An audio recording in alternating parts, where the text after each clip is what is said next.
Assalamualaikum warahmatullahi wabarakatuh. Al-Fatihah ila hadratin Nabiyil Mustafa Muhammadin sallallahu alaihi wasallam. Ila hadrati kutbi jami'il maqam wal hawthil a'zam Syekh Abi Hasan Ali Asyadili Syekh Abdul Qadir Jilani Syekh Junaid Al-Baghdadi Syekh Baudin An-Naksabandi wa silsilati tariqah Qadiriyah Naksabandiyah wa Naksabandiyah Khalidiyah wa silsilati tariqah Syadiliyah wa usulihim wa furuhim أن الله يعلي درجاتهم في الجنة وينفعنا من بركاتهم وكراماتهم وأسرارهم وأنوارهم وعلومهم ونفحاتهم في الدين والدنيا والآخرة ولجميع مشايخنا الكرام خصوصا سلسلة جمع الكتب وجميع الأسانيد وسلسلة وأصولهم وفروعهم إلى حضرة مشايخنا سلسلة أهل قبور جماعة azgadina wa usulihi wa furu'ihim wa usulihim wa furu'ihim wa li jami'il mu'minina wal mu'minat wal muslimina wal muslimat al ahya'i minhum wal amwat wa li qada'i hajati wa hajatil muslimina wal muslimat. Al-Fatihah.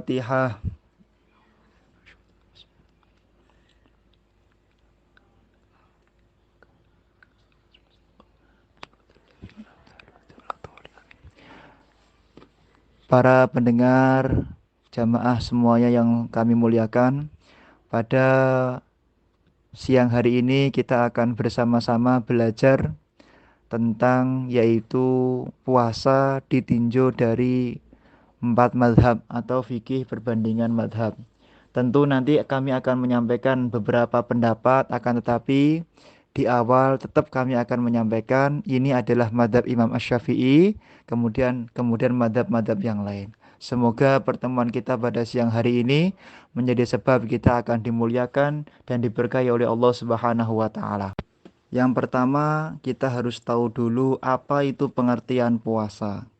Kitabus Syiyami, kitab yang menjelaskan masalah puasa. Ta'rifus shaum, pengertian puasa. Lughatan secara bahasa, mutlaqul imsak, yaitu menahan. Jadi puasa itu secara bahasa maknanya menahan. Tapi tentu di dalam pembahasan kita ada yang dimaksud menahan apa sih? Yaitu al-imsak an jami'il muftirat min tulu'il fajri ila ghurubis syamsi binyatin makhsusah.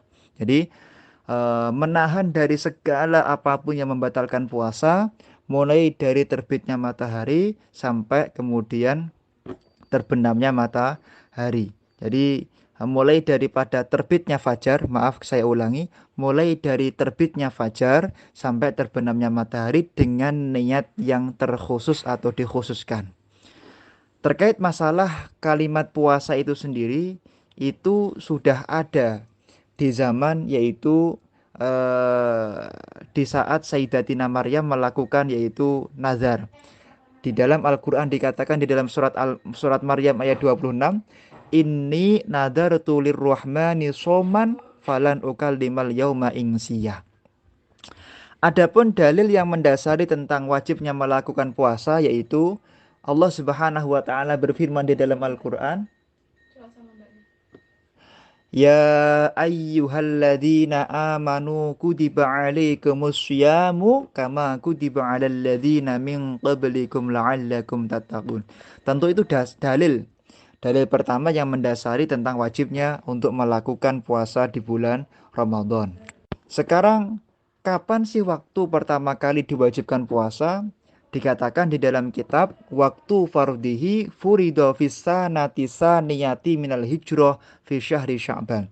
Puasa itu diwajibkan oleh Allah Subhanahu wa taala di tahun kedua setelah Kanjeng Nabi melakukan hijrah di bulan Sya'ban. Jadi hukumnya wajib itu turun di bulan Sya'ban, tapi dilaksanakannya tetap di bulan Ramadan. Kapan? Di tahun kedua daripada hijrahnya Nabi Muhammad. Kemudian, kenapa bulan puasa itu disebut sebagai bulan Ramadan? Dikatakan asy-syahru at-tasi'u minasyuhuril arabiyyah wa huwa afdhalus syuhur wa summiya Ramadan qila. Dikatakan bulan Ramadan itu bulan bulan ke-9 daripada bulan Arabiah, bulan Arab ya. Bulan pertama Muharram dan seterusnya, bulan ke-9 adalah Ramadan. Bulan Ramadan merupakan afdhalus syuhur, sebaik-baik bulan. Kenapa disebut bulan Ramadan? Ada beberapa pendapat. Yang pertama, indama wadu'al arabu asma'a syuhur wa faqa hadha syahru syiddatal har. Bulan ini dinamakan bulan Ramadan karena kebetulan bagi orang Arab bertepatan dengan waktu yang sangat dingin.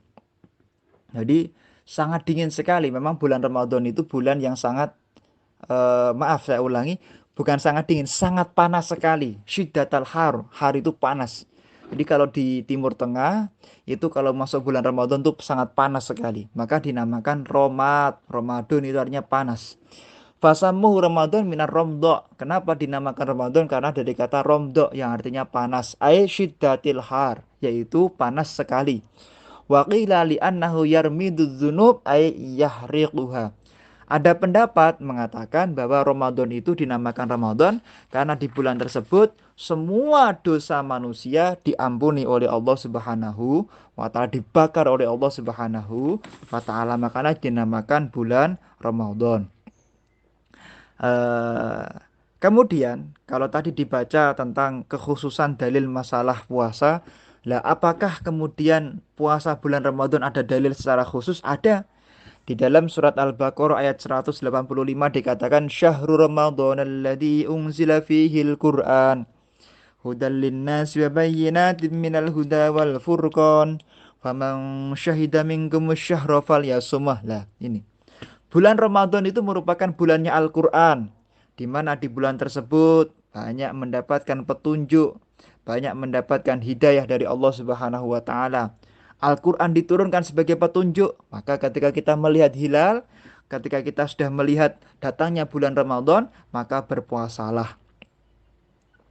Kemudian di dalam hadis Bukhari nomor 1792 dikatakan qauluhu sallallahu alaihi wasallam lil a'rab, kanjeng Nabi mengatakan kepada Arabi alladzi sa'alahu akhbarani madza farada alayya Allah minas shaum.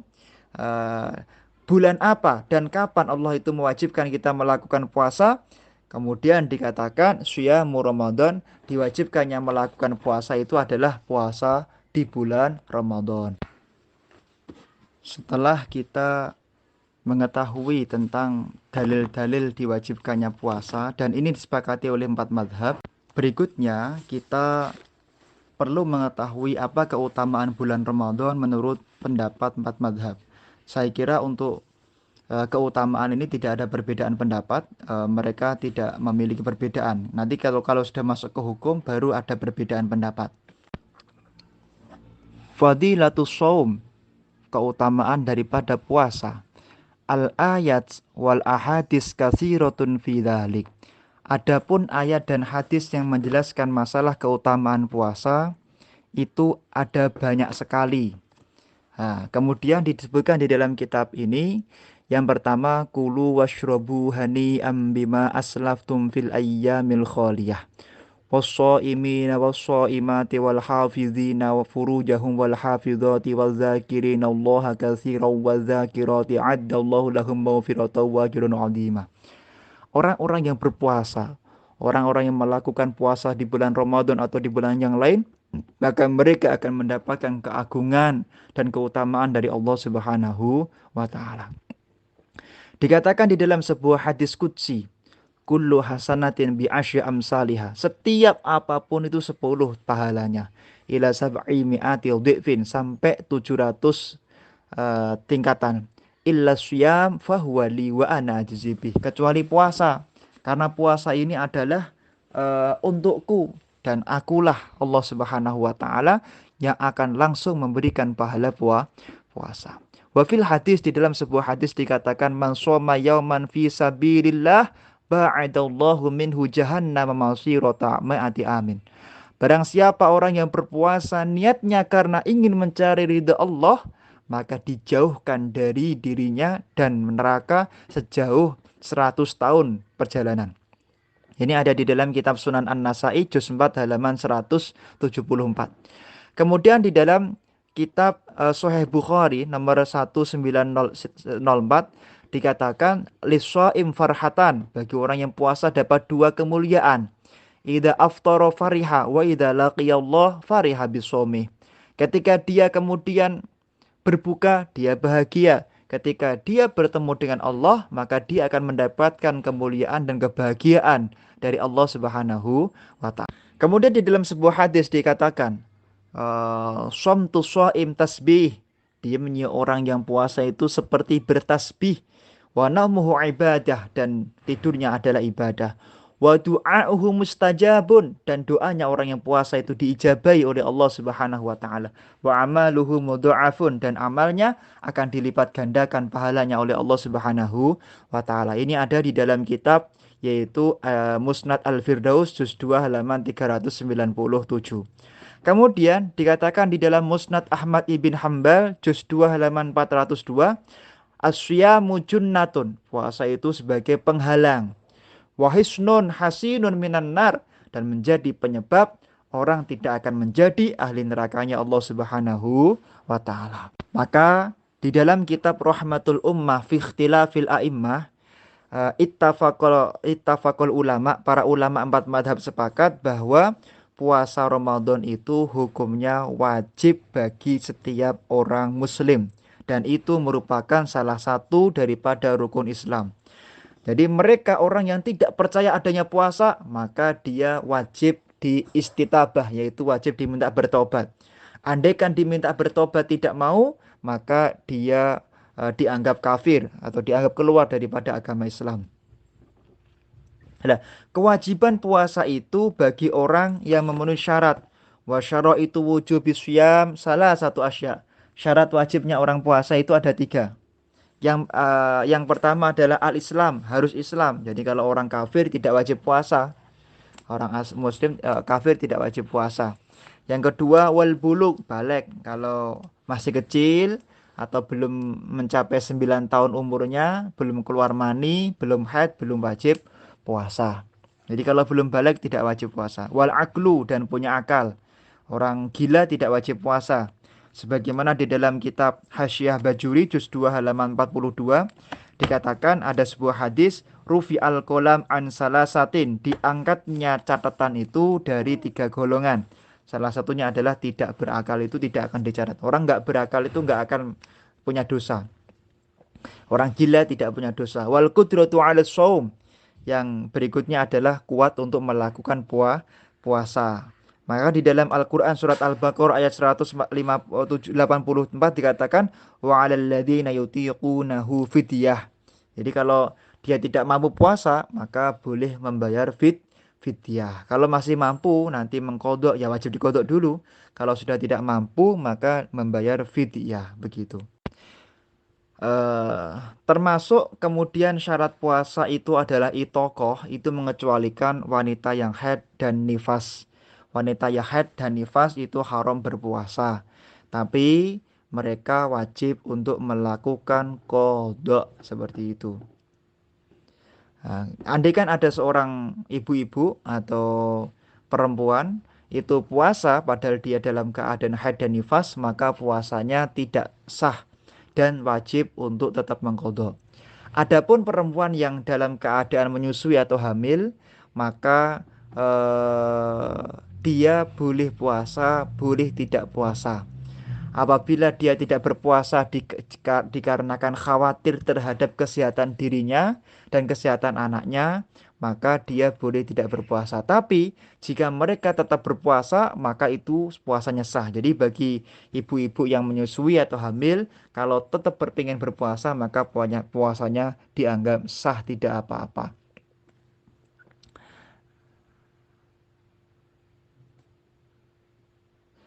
Kemudian kalau dia tidak berpuasa karena takutnya atas dirinya atau atas dirinya plus anaknya, maka dia wajib qadha.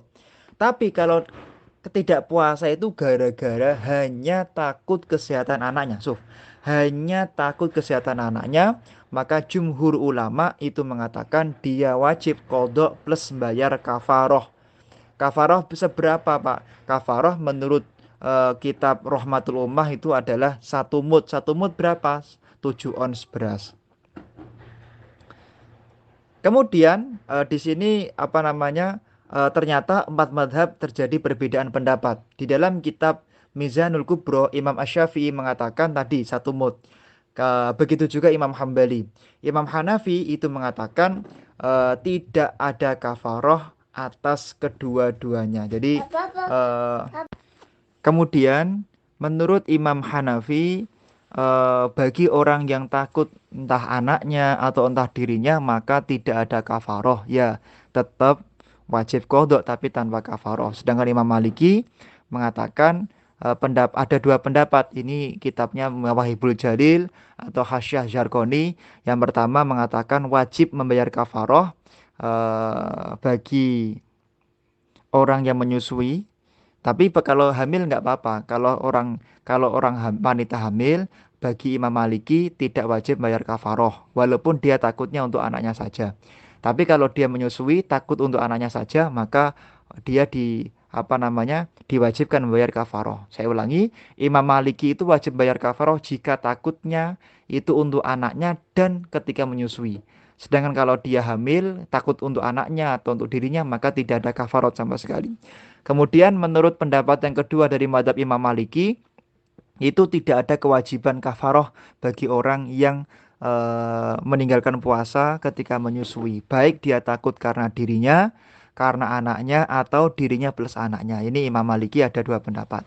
Kemudian Imam Ibnu Umar dan Abdullah Ibnu Abbas itu mengatakan bahwasanya alaihil kafaroh, wajib membayar kafaroh tapi tidak wajib untuk mengkodok puasanya. Nah, ini jadi ada yang mengatakan kafaroh saja nggak usah mengkodok. Ini pendapat Ibnu Umar dan pendapat Ibnu Abbas seperti itu.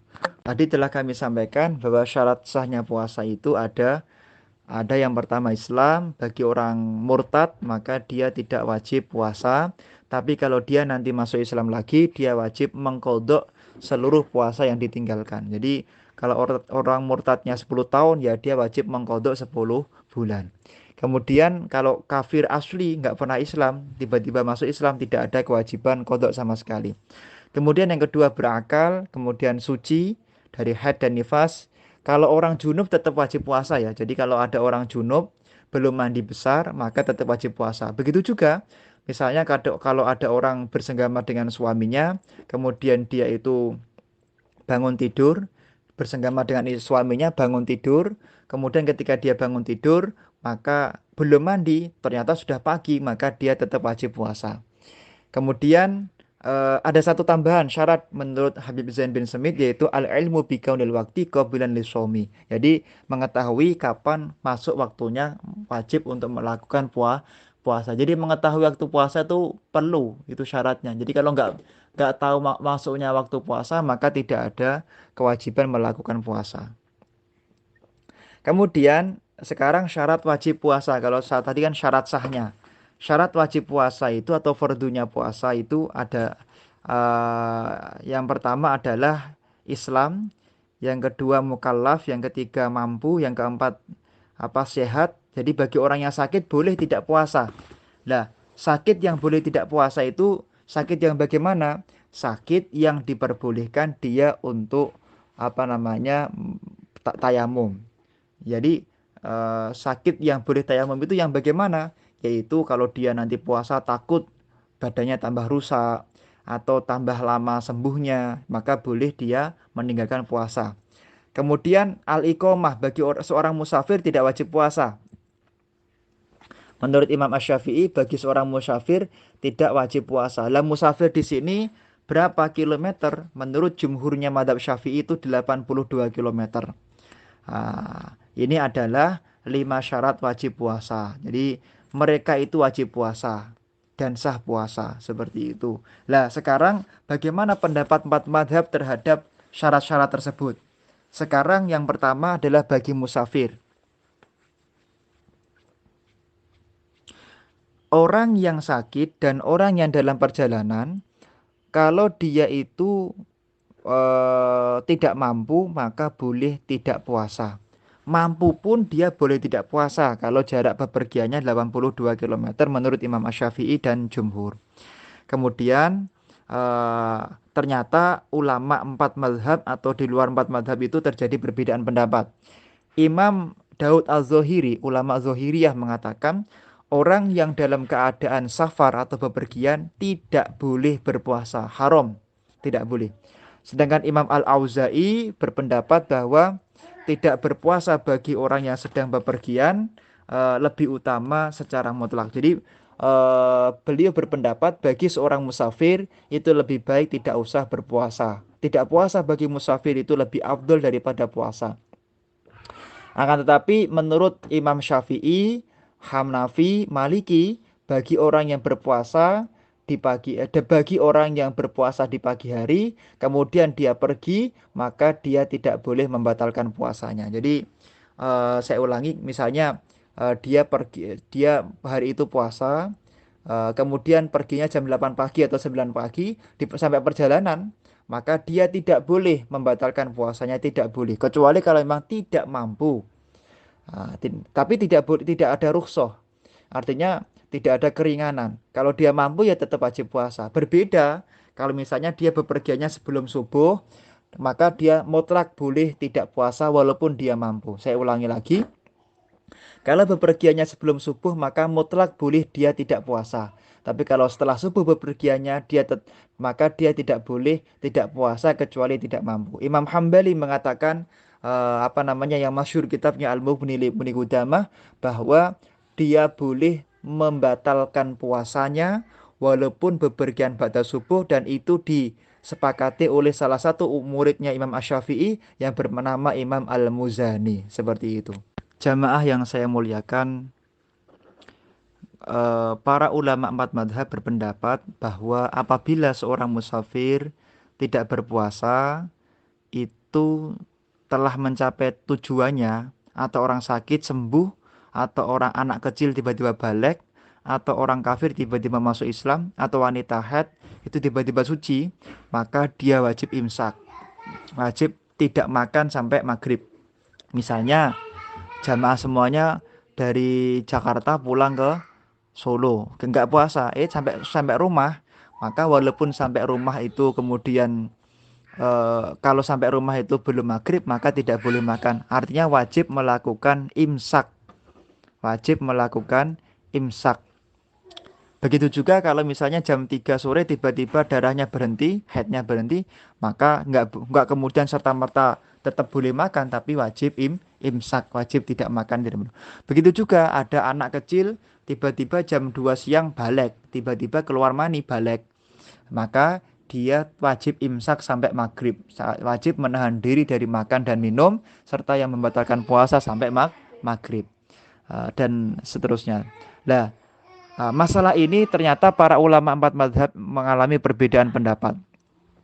Pendapat tersebut adalah pendapat yang jumhur dan muktamad di dalam mazhab Hanafi dan Hambali. Sedangkan mazhab Imam Maliki berpendapat bahwa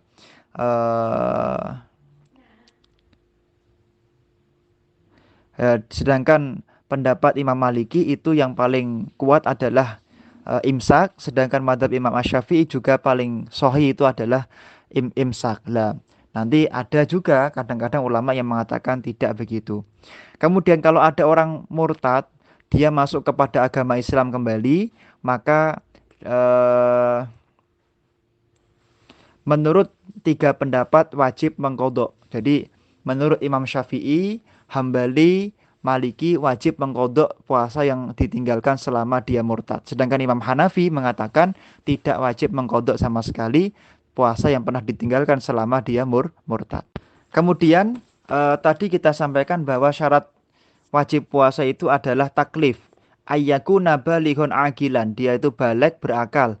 Wa amma shabi fayajibu ala wali amrihi ayyamuru bisom li sab'i sinin wa yadribahu idza tarakahu li ishri sinin in ataqahu. Bagi orang tua wajib untuk memaksa anaknya melakukan puasa. Bagi anak yang tidak mau melakukan puasa, maka dia wajib untuk dipukul. Orang tuanya wajib untuk memukul anaknya dengan pukulan yang tidak menyakitkan tapi menjerakan. Jadi nggak boleh mukul di muka, ya mukulnya dengan pelan tapi kira-kira dia kapok, kira-kira begitu. Kemudian Di dalam kitab ini dikatakan bahwa untuk anak kecil, orang gila dan orang yang sakit, maka empat mazhab berpendapat begini.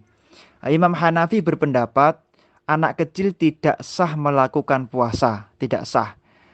Tapi jika orang gila sembuh dari gilanya, maka dia tidak wajib mengkodok puasanya yang pernah ditinggalkan. Jadi orang gila kalau dia misalnya sadar, dia sudah sehat, maka tidak wajib mengkodok. Ini adalah pendapat yang kuat di dalam madhab Imam Hanafi. Dan juga diikuti oleh madhab Imam Asy-Syafi'i. Sedangkan Imam Maliki mengatakan orang gila itu wajib untuk mengkodok puasanya ketika dia sudah sadar. Ada orang gila selama 5 tahun dia nggak puasa, maka menurut Imam Maliki wajib mengkodok. Sedangkan menurut Imam Hambali ada dua pendapat, ada yang mengatakan wajib, ada yang mengatakan tidak.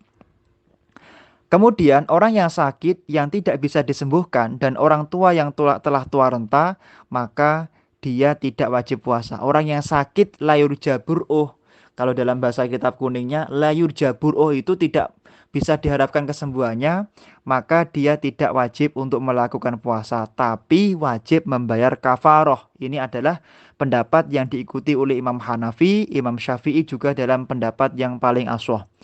Kemudian menurut Imam Hanafi, fidyah tersebut itu adalah satu sok gandum. Setengah sok gandum setiap hari. Tapi menurut Imam Asy-Syafi'i itu satu mud setiap hari. Jadi kalau menurut Imam Syafi'i itu satu mud beras, 7 ons beras. Tapi kalau menurut Imam Hanafi itu setengah sok gandum. Nah, setengah sok gandum itu berapa? Ya, tentu jamaah lebih paham daripada saya. Nanti dicek setengah sok gandum itu berapa harganya, seperti itu di di toko-toko. Jadi setengah sok gandum setiap hari kalau madhab Hanafi, kalau madhab Syafi'i itu satu mud. Kalau itu saya tuh 7 ons beras. Kemudian menurut Imam menurut Imam Maliki dulu, bagi orang yang apa namanya tua renta, bagi orang yang tua renta dan sakit yang tidak bisa disembuhkan, maka dia tidak wajib berpuasa dan tidak wajib membayar fidyah. Sekali lagi, tidak wajib berpuasa dan tidak wajib membayar fidyah. Ini adalah pendapat yang diikuti juga oleh salah satu ulama madhab Syafi'i. Sedangkan madhab Imam Hambali terhadap orang yang sakit dan tidak bisa disembuhkan lagi, dan orang yang tua renta tidak bisa puasa sampai selamanya, maka menurut Imam Hambali dia harus memberi makan satu sok kurma atau satu mud gandum. Satu mud gandum itu sebanyak 3 kilogram. Kalau satu sok kurma sebanyak 3,5 kilogram. Jadi 3,5 kilogram kurma setiap hari atau 3 kilogram gandum, seperti itu. Ini adalah pendapat dari empat madhab tentang orang yang sakit atau orang yang tua renta tidak bisa berpuasa. Jamaah yang kami muliakan, tentang puasa Ramadan diwajibkan ketika sudah melihat hilal atau Sya'ban telah sempurna 30 hari. Jadi tidak ada perbedaan pendapat para ulama. Kalau Sya'ban sudah 30 hari, pun otomatis wajib puasa Ramadan. Dan itu pasti tanggal 1 Ramadan. Atau melihat hilal. Ketika hilal itu terhalang oleh mendung, maka tanggal 28 hilalnya mendung. Wah, ya sudah, berarti kan besok ihtimal ini. Apakah tanggal 30 Sya'ban atau tanggal 1 Ramadan, kan ihtimal. Ragu-ragu, maka diwajibkan menyempurnakan sampai 30 Sya'ban.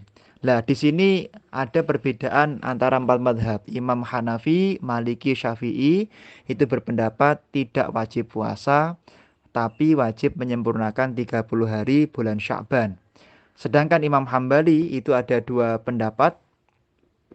Pendapat yang pertama itu adalah mengatakan wajib puasa dan dan harus niat puasa Ramadan. Ini pendapat yang paling utama daripada madhab Imam Hambali. Jadi sekali lagi, kalau misalnya tanggal 29 mendung, tunggu 28, 29 mendung, maka tanggal 30 itu menurut Imam Hambali untuk ikhtiatnya tetap puasa. Sedangkan madhab selain Hambali itu tidak usah puasa. Kemudian menurut Imam Hanafi dikatakan bahwa ketika orang telah melihat bulan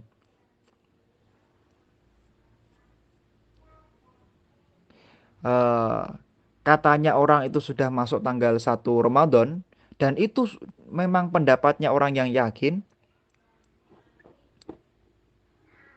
maka eh, kesaksian itu tetap diterima. Jadi ada mendung tapi ada orang mengaku, saya tadi melihat hilal misalnya, maka kesaksiannya tetap bisa diterima. Tetap bisa diterima dengan syarat dia harus orang yang adil, terkenal nggak ahli bohong. Kemudian boleh laki-laki, boleh perempuan, merdeka ataupun budak. Akan tetapi di sini Imam Maliki memiliki perbedaan pendapat, yaitu apa? Saksi itu tidak diterima kecuali harus 2 orang, menurut Imam Maliki. Imam Syafi'i itu ada 2 pendapat yang mengatakan bahwa saksi itu laki-laki boleh 1, juga boleh 2. Ini ada 2 perbedaan pendapat, baik Imam Asy-Syafi'i maupun Imam Hambali seperti itu. Makanya ini sering terjadi perbedaan pendapat. Cuman yang dipakai di negara kita tentu adalah saksi-saksi itu biasanya dalam posisi mendung, itu ketika ada orang bersaksi tetap tidak dipakai. Karena dalam posisi mendung biasanya ya sudah istiqmal, disempurnakan 30 hari.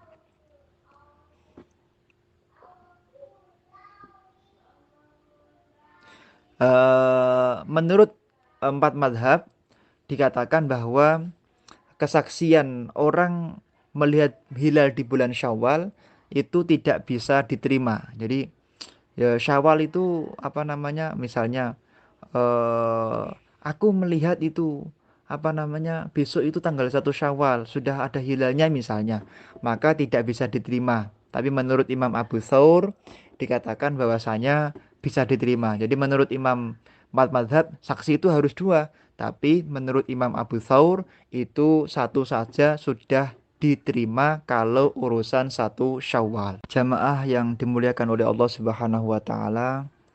Kemudian pembahasan daripada 4 mazhab tentang Ramadan atau hilal Ramadan itu eh, adapun andaikan ada orang itu sudah melihat hilal Ramadan, kebetulan dia nggak dipercaya sama orang. Jadi memang dia itu suka bohong, nggak dipercaya orang. Tapi kalau dia memang telah melihat hilal Ramadan, maka dia wajib puasa untuk dirinya sendiri. Seperti itu. Begitu juga misalnya ada orang dia itu terkenal ahli bohong, nggak begitu adil lah kira-kira. Halnya orang dengan kesaksiannya nggak percaya, maka keandikan dia bertemu melihat apa tanggal 1 Syawal, maka dia wajib untuk meninggalkan puasa, wajib berbuka tapi harus sirri, harus sembunyi-sembunyi.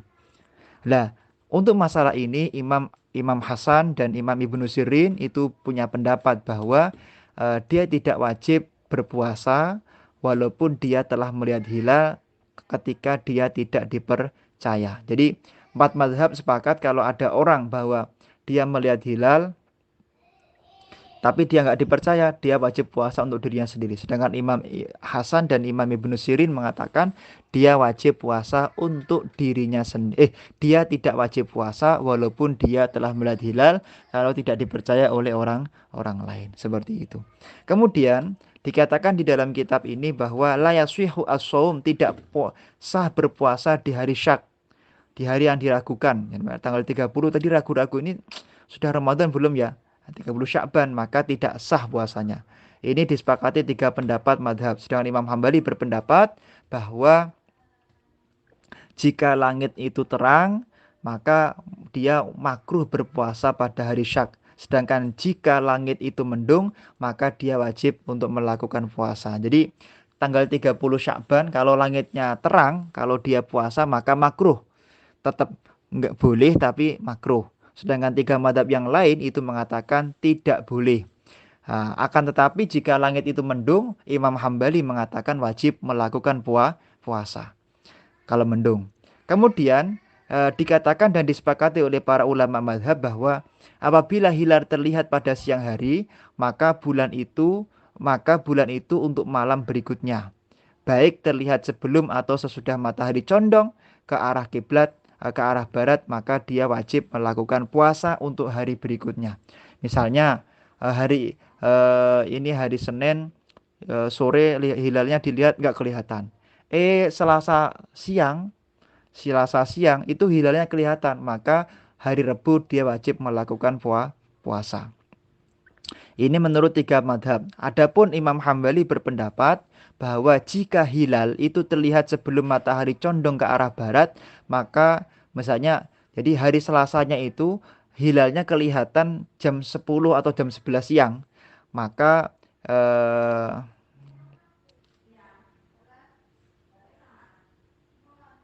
maka bulan itu berlaku untuk bulan sebelumnya. Jadi berarti itu masih dianggap tanggal 30 Sya'ban. Jadi misalnya hari Selasa itu ragu-ragu, ini hari Selasa tanggal 30 Sya'ban atau 1 Ramadan sih. Tanggal hari Senin sorenya nggak ada hilal. Hari Selasa pagi ada hilal. Pokoknya Selasa pagi sebelum jam 12 siang ada hilal, maka masih dianggap tanggal 30 Sya'ban. Tapi kalau hilalnya kelihatan setelah zuhur, maka apa namanya? Hari Rebu wajib dia melakukan puasa seperti itu. Jamaah yang dimuliakan oleh Allah Subhanahu wa taala, terkait masalah hilal puasa Ramadan, maka ada dua pendapat. Pendapat yang pertama itu adalah hilal itu berlaku untuk seluruh dunia. Pendapat yang kedua itu berpendapat bahwa hilal itu hanya berlaku untuk daerah tertentu saja. Kalau orang itu melihat hilal, maka menurut Imam Asy-Syafi'i yang wajib untuk melakukan puasa itu adalah hanya daerah-daerah yang dekat saja atau daerah itu saja. Menurut Imam Hambali, Hanafi, Maliki, maka dimanapun ada hilal, maka seluruh dunia wajib puasa. Jadi misalnya Arab Saudi hari ini sudah melihat hilal, Indonesia wajib puasa kalau madhabnya Hambali, Maliki, Hanafi. Tapi karena Indonesia madhabnya Imam Asy-Syafi'i, maka negara manapun telah melihat hilal, Indonesia tidak ikut negara tersebut, tapi tetap melakukan ru'yatul hilal sendiri. Sekali lagi, makanya Indonesia tidak pernah ikut hilalnya Saudi. Kenapa? Karena kita madhabnya Imam Asy-Syafi'i, bukan madhabnya tiga madhab yang lain.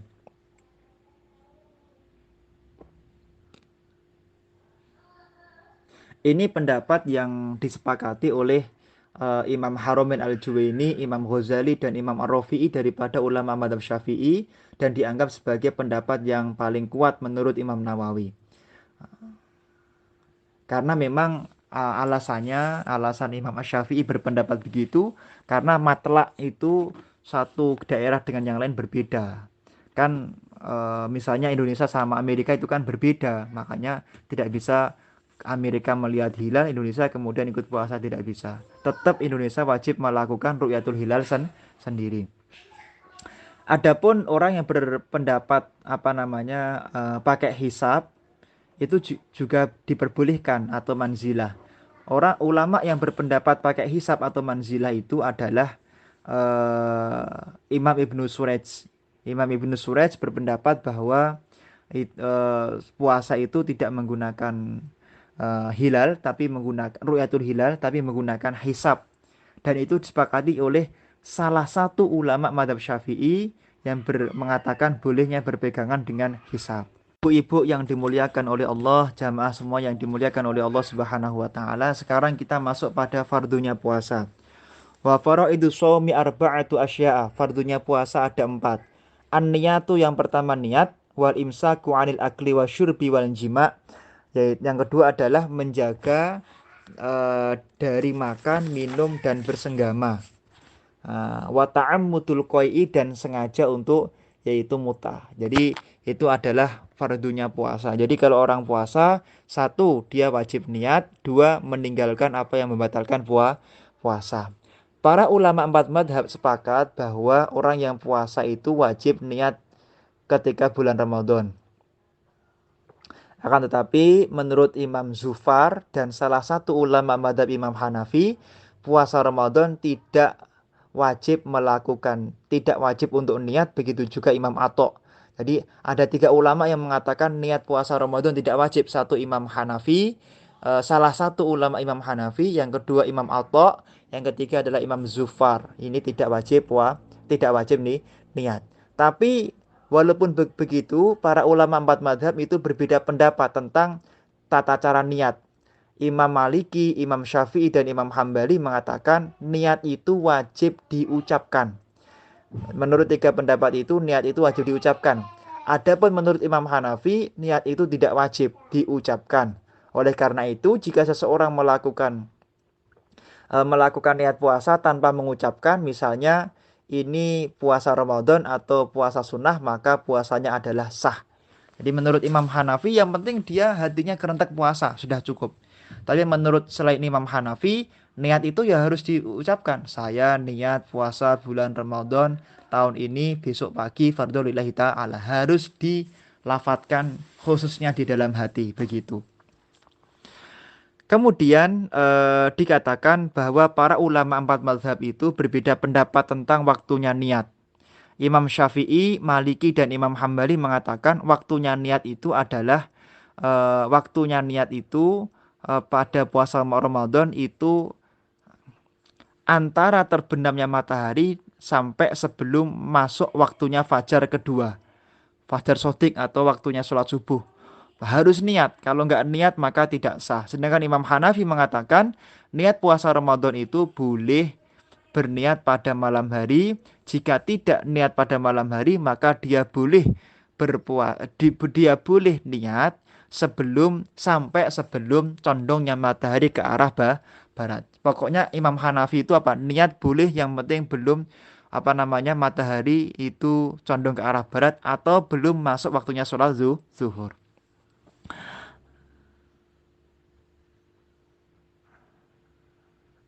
Hal ini juga berlaku bagi puasa nazar. Dikatakan oleh Syekh Abdurrahman Ad-Dimsyik bahwa puasa nazar juga berlaku seperti itu. Tiga madhab mengatakan harus niat malam. Satu madhab yaitu Imam Hanafi boleh niatnya pagi hari, yang penting belum condong. Dikatakan bahwa tiga